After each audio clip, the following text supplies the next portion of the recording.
Hi guys! For today's video is ipapakita ko sa inyo kung ano ang pasalubong sa akin ng aking amo.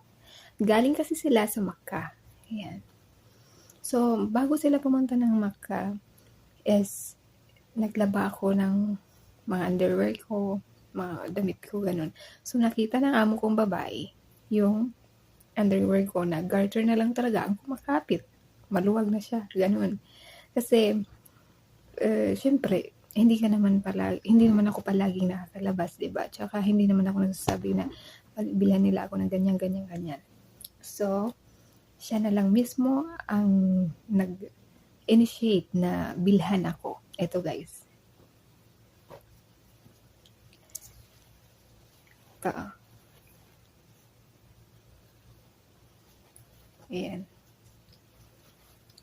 1, 2, 3, 4, 5, 6. Ito pa.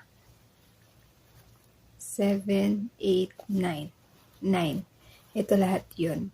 Ang sabi nga niya sa akin is doon siya bumili sa pang-kids.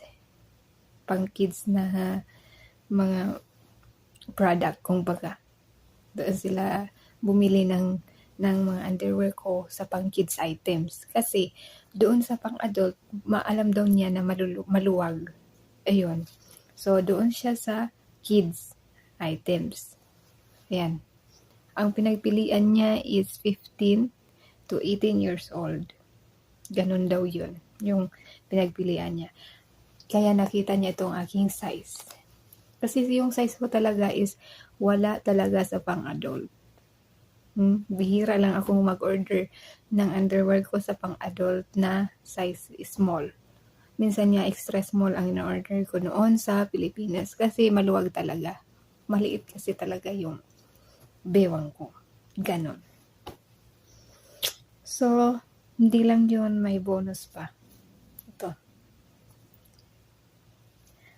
At, syempre, pang-adult na, pang-kids na yung pinagbilhan niya.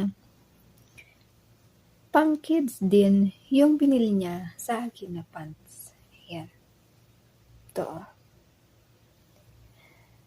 Alam niyo ba guys, yung age nito, yung pinag-anuhan niya is 13 years old. 13 years old na size. Pero sakto lang sa akin. 13 years old. Yeah. At ito. 'Di ba? 'Di ba guys? Pero maganda siya. Ang ganda, promise. Ang ganda ng mate.